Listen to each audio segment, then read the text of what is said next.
think I have my sound. Let me check my sound and then I'm going to get everything set up. So now my dogs are barking. Y'all chill. This week's topic came into manifestation because I honestly want to try to change it up a little bit with the dating topics. So usually I will have my topics for the podcast have something to do with dating, love, something of that scope. I feel like this is particularly important because it can, in a sense, mold or shape how you go about dating. So a lot of people have daddy issues. You can have mom issues too, especially if you grew up in single parent households. So, this was a conversation that I actually had with a couple of girlfriends of mine that were raised by their moms, and they had not only the aspect of having what they called the daddy issues, they also had issues with building a good and healthy relationship with their mom, which also caused for, at times, non-healthy relationships with men. So one of the particular reasons why I had this podcast for this week, and it doesn't really have anything to do with Mother's Day, because I know that's coming up soon, but it more so had to do what was going on in my life within the past. Well, it's been going on for a while, but more recent, within the past month. I've had a few weeks to get over a lot of the stuff. So I was going to do this last night, but I felt like there was something that actually happened last night in the middle of it where I just made that decision where I needed to stop. I needed to be at peace, and I felt like I needed to do this with a clear head and not the mindset that I had last night. So that is one of the reasons actually why I decided not to do it last night and to do it tonight. One of the things that I kind of had to realize with my relationship, not only with my father, but the relationship that I had with my mother, was a huge dynamic on how I dated. I felt like I had a need for something. I have no idea what it possibly was, but I knew that there was something missing with me when I was dating. I feel like there was a neediness, I guess, in a sense. I guess that would be the only way that I could describe it. There was a sense of neediness because of the dynamic and the type of relationship that I had with my mother. One of the things that I realized growing up was that it was very, very important for me that if I decided to ever have any children, that my relationship with my daughter would be nothing, absolutely nothing like the relationship that I have with my mother. The relationship that I have with her, it's not good. One of the things I was really, really hoping for, I was pregnant with my son in 2005, 2006, and I really, really wanted a little girl. There was a piece of me that was somewhat sad that I didn't have a little girl and that I was having a little boy until Jaden came. Honestly, Jaden was like the best pregnancy I've ever had in my entire life. He was the best baby. He just was absolutely, I could not have picked to have a child first because he kind of tricked me into having Chloe. So everything was just wonderful. He made everything so easy. He made my pregnancy wonderful. It just absolutely if you can imagine being pregnant and just the baby making everything possibly utter perfection for you, like that's literally what that kid did for me. So finding out that I was pregnant with my daughter 3 years later, I was in tears. I was just so happy. I wanted a little girl so bad. I wanted to fix, in a sense, everything that I had wrong, I guess, with the relationship that I had with my mother. So there were so many things that I just wanted to do differently, and I was hoping, I was excited because I was like, I just can't wait. And I'm talking about it in the sense of my daughter, she's like a baby, and I'm like, I can't wait till you have your period. I know that sounds bad, but I couldn't wait for my daughter to have her period because I wanted it to be a moment where she didn't feel ashamed. When I found out, when I told my mom that I was, I had started my period, she did not make me feel good about it. It was more so of a burden for her, because the first thing literally out of her mouth was, great, you can get pregnant now. That was literally her only concern. It wasn't the fact of, and I want it to be differently with my daughter. My daughter is 9 now, so she's getting up to that age where it's going to happen like any day now. We're like, well, her dad's not excited about it, but I'm excited about it. I'm excited because there are so many things that I want to talk with her about it. There's so many things that I want to discuss with her about it. And I want her to feel beautiful. I want her to feel empowered. I want her to embrace this other level of womanhood. And I just did not feel like that with with my mother. My mother did not make me feel very good about it. She, her emphasis was about me just basically going out, having sex, getting pregnant, and just, I was just going to be even more boy crazy than I already was. And this was where her mindset was about it. So, I really wanted something different for my daughter. I wanted her to have a whole different mindset about being a girl than what I had growing up. I think I'm excited about, different levels. My daughter is only 9. So there are things that I just want to hold on to, but at the same time, I just want it to be a different experience than what I had. I'm wanting to talk with her about makeup, because I know, like, my daughter is, in a sense, she's getting a little into the makeup thing. Like, she's kind of been talking with her dad about it. He doesn't want to do the makeup. Like, I know this is around the age that they get a little curious, because this was around the age that I was curious. And, I remember one thing in particular. I got into my mom's makeup, and I think even me now, because I buy expensive makeup, I buy really expensive makeup. My daughter has that understanding, like, she knows not to touch the expensive makeup, but she knows not to touch it. Her experience on knowing that it's expensive and having that understanding and having that level of respect for me is a little different than the level of respect that I have for my mother. Now, I got into my mother's makeup, and she literally beat the holy shit out of me. She beat the crap out of me. She called me a whore. She called me a slut. She said I was trying to have sex early. That's why I wanted to look older than what I was. Not even taking into consideration that I wanted to be like her. I wanted to dress like her. I wanted to emulate a lot of the things that she did. None of those things were taken into consideration whatsoever. The only thing that was brought up first was that I was going to be a whore. And I'm talking about like, I'm like 11 or 12 years old around this time. So this is the mindset that she had, was that I was just going to go out and be a whore. That was what her mindset was. And I was going to come home pregnant.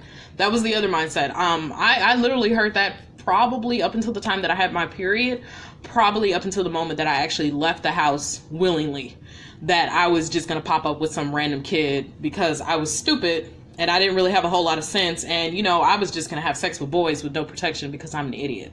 That was basically the premises of, how she spoke to me, how she dealt with me. There wasn't any hugs. There wasn't any love. There wasn't any kisses. There wasn't anything. The first time that I probably was hugged by someone would have been my ex-husband's family. And I honestly didn't, I thought it was kind of weird that everybody in the family said, I love you to each other. And and you could kind of tell in a sense that they weren't lying about it. They were actually pretty serious about it. I just thought that was so strange to me. I didn't think people did that. I didn't understand, like, especially moms, like, we're talking about like my ex-husband's mother. They were always very loving, very, very kind to me. No one was really, it was very out of character for me. So having someone that didn't do that, and their premise on everything with you was basically that you're going to be, that the premise with you was that you're just going to get knocked up. Like, this is what's going to happen. This is basically the future that you have. And there's nothing more else that you can do about it. All of it, you're utter trash. So there weren't very many times that my mom showed me any sense that she was proud. And it's kind of hard to even, I don't want to put my dad in this particular topic because I can't I don't have that type of dynamic with my father. And it's not because he's non-existent. It's not because my dad is fully there. My dad has always been there. He has never left.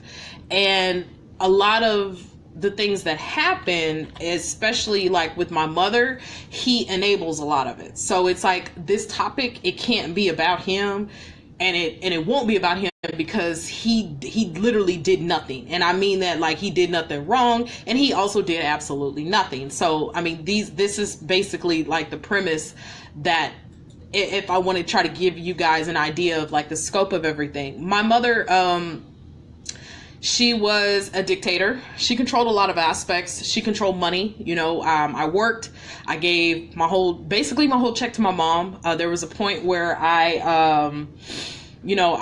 also paid insurance for a car. I got into a wreck, as teenagers do sometimes. And when it came time to like get the car fixed, the car basically had no insurance because the insurance that I was paying for, my mother was pocketing it. Not only was she pocketing the money, she was also ruining my credit at the same time. When I made the decision that I wanted to go to college, I sat down and had a talk with both my parents about going to college. The college was it wasn't going to be out of state, but it wasn't going to be like the local community college or anything of that sort. I sat down and had a talk with my parents about it. My dad didn't, he was basically like, whatever your mother thinks, that's kind of how he felt about it. But when my dad was gone and it was just me and my mother discussing it and talking about it, my mother basically told me that I was going to stay in the town that I was in, that I was going to continue working like I was doing, and I was basically going to keep paying bills. I was actually going to be paid more bills, and I was going to need to get another job that pays better. And so, the only thing that I could think of in my mind at that time was, okay, so I'm going to be living in this house. I'm going to be paying bills. I can't go anywhere. Like I literally, I couldn't go nowhere. I wasn't allowed to go to movies. I wasn't allowed to go on dates. Wasn't allowed to do a lot of stuff that normal kids were allowed to do. And truth be told, when I left the house, the first time that I literally had any ounce of freedom was actually when I left my parents' house, and I didn't even do anything crazy. When you leave, you're supposed to be wild, you're supposed to be rambunctious, you've been sheltered all this time, and you're supposed to. I didn't even do that. I had the opportunity to, I guess, be wild and do a bunch of wild things. I didn't even do that. That's what's kind of crazy about that whole scenario with me leaving the house. But when I sat down and I had that discussion with her about that I was not going to be, that I wasn't going to stay there, I was actually going to go to a college, my mother proceeded to grab a wine bottle and proceeded to beat the shit out of me with the wine bottle. I called the police. When the police came, they were Dickinson, so they were local. A few of them knew my mother, and she went outside to talk with them and basically was telling them, she's a bad kid, she's just misbehaving, she's doing all these things, and this is just how she acts. So of course, I got to deal with my dad coming home being very angry at me because I called the police. And a few weeks later, it was time for school to start. It was time for high school to start. My senior. No, it wasn't even going to be my. Yeah, it was going to be my senior year. So it was time for all that to start, and I turned 18, and a couple of weeks after my 18th birthday. After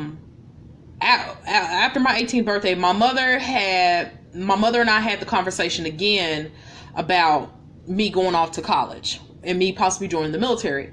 I also wasn't allowed to join the military. She didn't want me doing that either.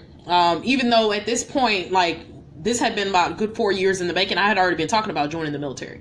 So I was turning 18. She knew I was turning 18, and I was also making the proper steps where I was going to be graduating school in the middle of the semester. So once I got out of school, once I graduated in December, I was going to go off to the military. That was what my decision was. She also didn't like that decision, so she beat my ass for that as well.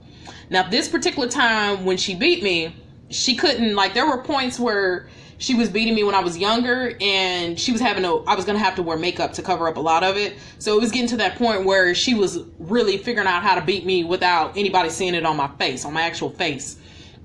So this particular incident, she beat me on my arms. I guess she forgot about the whole scope of, making sure not to, where it's not shown. And so this day, my best friend, Heather, actually saw like the markings and everything on my body. And so she was like, you got to get out of there. You got to leave. You can come stay with me. And so my best friend talked to her mom about me coming to stay with them. So I started slowly packing my things, like the things that, that were important to me, that I knew I could take with me. I started packing those things and leaving like a couple of weeks before I made that decision to leave. So it was about a month. It was about a month after I had turned 18. And, I got up that morning. It was time to go to school. Heather came to pick me up. My mom and my grandmother were sitting in the living room. So they were sitting up here, talking. And so, I trying to be a polite kid like I always try to be. I acknowledged both of them, told them, that I was, getting ready to go to school. Heather was there to pick me up. So my mother was like, she already had her list of things that she had every morning. She had a list of stuff that she's going to have me doing when I got off of work that night. So I get out of school, I'd have, some sort of ROTC practice in some scope. After I get out of the ROTC practice, then I got work. So when I got off of work, which usually I get off of work, it's like 10 or 11 o'clock at night. So we had that discussion about what I was going to be doing. So I advised her that I wasn't coming home that night. And she proceeded to try to beat me then. My grandmother had to get her off of me. And, then, I left the house and everything. During the course of, after me leaving, during the course of probably about 3 or 4 years after that, I'd see, I'd have conversations with my friends and stuff like that. And a lot of my friends that were still here in my hometown and everything, my mother was talking badly about me. Like, in some of the people, like, these were people I went to high school with, and they didn't know she was my mother, and she'd be out in public places just talking about me. Bad, like real bad. Like, I was getting beat by my ex-husband. He was cheating on, basically the stuff that I was confiding in her with, which I realized at a later time that that's not a good idea to do that. Things I was confiding her with, she was basically telling everyone. And so, by then I had my son, I had my daughter, I had, I had been with my ex-husband for about a little over 10 years. There were a couple of instances, I did try to have and establish a good relationship with my mother. I did everything that I possibly could to make sure that manifested into something healthy.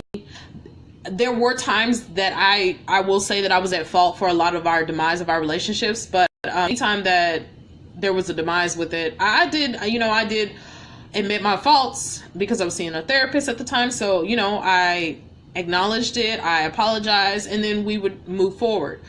I thought we were moving forward. A lot of the times my mother was backtracking on a lot of things that happened when we were kids, which the blog that I'm actually going to link to this podcast will have like, now this particular blog, this actually happened probably about a month ago. So the correspondence that I'm having with my mother on this in the blog that I'm going to post, link to this, the correspondence was a month ago, but her topic and the discussion and everything that she's talking about in it, all of these things actually happened years ago. And we're talking, some of it was 10, 12 years ago. That's what we're talking about. Like really, really, really long time.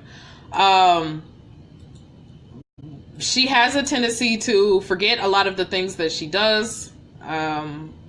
But she does not forget certain aspects of the dynamics of our relationship. So if there's something that I did 15, 20 years ago, she remembers it, but she doesn't remember certain aspects of things that she's done to me. Like, she doesn't remember ruining my credit. She doesn't remember beating me. Like, there were some times that they were pretty severe beatings. She doesn't recall any of those. Yeah, she just doesn't. So, my mother, I don't know if that's going to be a significance to this or not. My mother she's bipolar. So that has a huge part in a lot of her behaviors and a lot of the things that she does. So I do keep that into consideration when I'm dealing with her. Now the blog post that you're going to see, it's basically my mother upset because I decided to no longer interact with her in a toxic manner. So when Hurricane Harvey hit out here, my mother and I were not speaking. And at that point, I don't believe we had spoken to each other in about 4 or 5 months. My parents recently had decided to foster a baby. And my family friend who had fallen on hard times needed some help. So my parents decided to step in and foster her daughter. Now, this was supposed to be a temporary fostering. My mother was making moves to basically underhandedly adopt the little girl. The CPS worker, there were certain things that my mother was doing. Like, my mother was calling the CPS worker a lot, like as if she was her girlfriend. And there would be stories that my mother would talk to the CPS worker about, forget that she told the stories. And some of the stories, they were lies. I'll just say that. The CPS worker started to question my mother's mental state. And so, then my mother actually stopped allowing the young lady to come over to the house to, nurse her baby, see her baby, visitations, because, she still had visitation and those type of rights. That's when the CPS worker basically would step back in. And so my mother put myself and she put my sister on the paperwork for, for the baby in case something happens. And so what ended up happening was she called me. So she expressed her concern with my mother's mental state. She asked me questions on whether or not I felt like my parents would be good parents for the baby. I advised that I felt like my parents would in no way, shape, or form hurt the baby. They will make sure she's taken care of. They will make sure she's fed. Everything will be perfectly fine. I did have concerns, however, when the little girl gets old enough to be able to process and absorb any sort of the negative things that my mother was saying, because she was a baby and my mother was still at that point talking to the baby about her mother, very disrespectful things. And so, I decided that, I just did not want, I could see a lot of the stuff that she was doing, and it just brought back a huge flashback of stuff that I dealt with as a child. And so I told her, there are going to be certain things, like I basically stated to her, like my mother mentally fucked my head up, and I can see her doing that with her, and I don't want her to do that with her. Do I feel like right now? I said right now they would be perfectly fine, because she is in no way, shape, or form. She can't mold the baby. She has no control over that. So I feel that the baby would be good, but like long term, no. I'm very concerned about that. I don't think that's a good idea at all. And I left it at that. So my mother, they decided they were already in the motions of taking the baby from my parents, because they were going to have the baby be fostered with another family member. And so my mother took that as I was the say-all, and I was the reason why the baby got taken, which couldn't be farther from the truth. My mother, and when I even asked the CPS worker, who was at fault for it, and she advised me that this was already something that was set in motion prior to her actually having the discussion with me.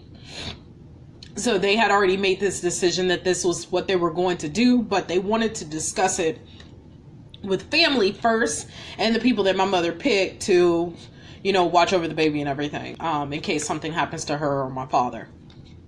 And so, we talked. But I hadn't spoken with my mother for a few months. Then Hurricane Harvey came. When Hurricane Harvey came, I made sure that my mother was good, that she got some help, and I had a classmate and his friend actually came out and helped and got my mom and everything. So that's what happened there.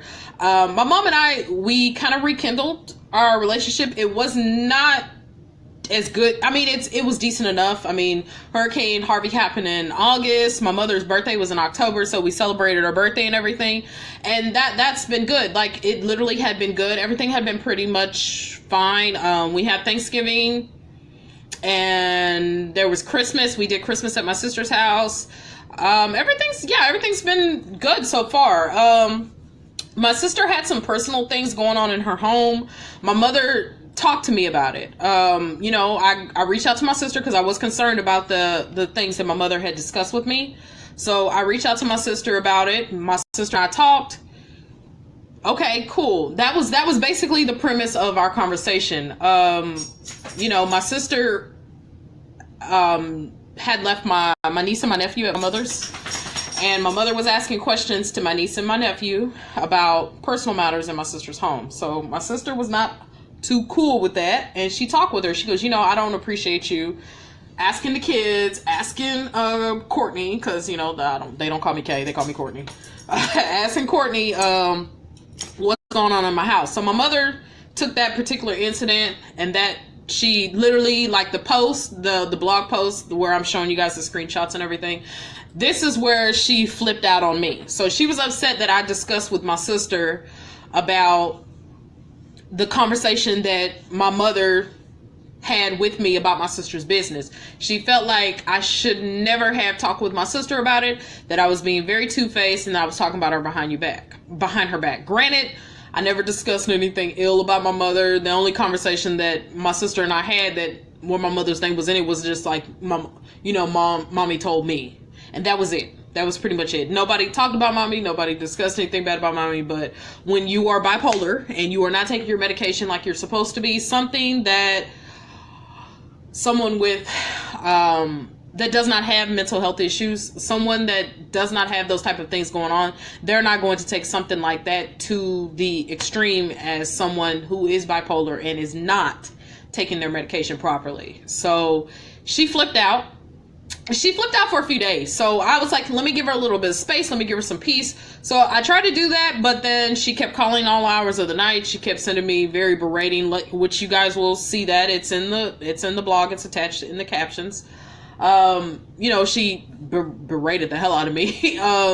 She just went on, and it literally went on for like a few weeks before, last week I actually asked her, hey, you gotta stop. Like, this is getting out of hand. You're doing too much. Like, she was calling me private. She was calling me all hours of the night. We're talking like 2 or 3 o'clock in the morning, midnight, consistently texting like long essays, berating me, calling me fat, calling me stupid, talking about my mothering, just everything that you can possibly imagine that you just don't say to your kids, even when you're mad at them, I guess. All of the things. She basically said those, again, screenshots, posted in the blog and everything. It just, like, the whole dynamic with it, and one of the things that I really wanted to do when I started the new year was I really wanted a whole lot of peace. I didn't have very much peace in 2016. I didn't have a lot of peace in my life last year. I went through a lot of things last year, and, I really am concentrating on, if I can avoid having anything that's going to disrupt my peace, if I'm going to have anything, even if that's family, I don't need that in my life. And I've been away from my parents since I was 18. I've lived in different states. I've practically it's not even practically, I have taken care of my damn self, and I have never asked them for money. I've never asked for a lending ear because I can't get that from my mother. I cannot get a lending ear. I cannot get anything that is not toxic or worthwhile for my mother. And so I have to keep that into consideration with dealing or not dealing with her. I don't necessarily have to deal with her because she's my mother. I don't have to deal with a lot of the toxic behavior because she is my mother. Because at the end of the day, I had to come to a realization that she serves no functioning, healthy purpose in my life at this moment. And that can be said, like, you have to keep that mindset. Are you going to keep a man in your life, or anyone in your life, friends, people in your life that are serving a purpose for you that is not healthy, that is very toxic, that is detrimental to your peace? I'm not being dramatic about it, and I don't want to say, oh, it's your mindset, it's all of this. No, you really honestly should have a sense of peace in your life. And if the person that birthed you, the people that you hold close to you, the people that you hold dear to you, if you can't have any sort of peace with them, why are you continually allowing them to be a part of your life? Why are you continually allowing them to break break you in any shape or form. Like, there was a point my mother definitely could have broken me. My whole mindset on it is differently because I look to my daughter that I don't have to deal with that. My cycle has officially been broken the moment that I had both my children. My love for them and how I want them to know, how I want them to acknowledge the fact my kids know I love them. My kids know that they are the center of my world. And I don't want them to ever not have that moment or not have that feeling in their entire life. I don't want them to look to people and say, I have no idea how that feels. I wouldn't know. My mother would never. Like, I have friends that do that. Like, they see how my mother behaves and they're like, my mom would never do some stuff like that. And that's kind of how the mindset that I want my children to have. I want them to have a level of respect for me, but I don't want them to fear me. My mother took my sister and I fear as a level of respect, which we feared her. I never want my children to be afraid of me. I never want my children to be afraid to not come and talk to me. I never want them to feel like they can't love me, like they can't just, I just don't want them to ever feel anything in any scope on how I felt growing up with my parents. I'm excited because, you know, my daughter is coming of age. She's her own person. She's this free spirit. She's like, to be honest with you, she is a better 9-year-old than I was. Like, she knows, she's sure of herself. She loves her hair. She loves her skin complexion. She just loves herself, and she's just so full of love. And then she's sensitive in a good way, not like that, oh my goodness, you're sensitive and you're crying again kind of way. It's so amazing to see that dynamic in a young lady. And I could not be more proud of her because she has worked her booty off this year. She has tried her very best to be an A and B student because she knows how important education is. You know, that's something her father has definitely instilled in her, because my concentration is on like her well-being and her mindset and how she feels. Like he's better at the school stuff than me. I will give him that. He is definitely better at that than me. But with her making the A's and B's, I can't even take credit for that. Like, that's all her dad, like, for real.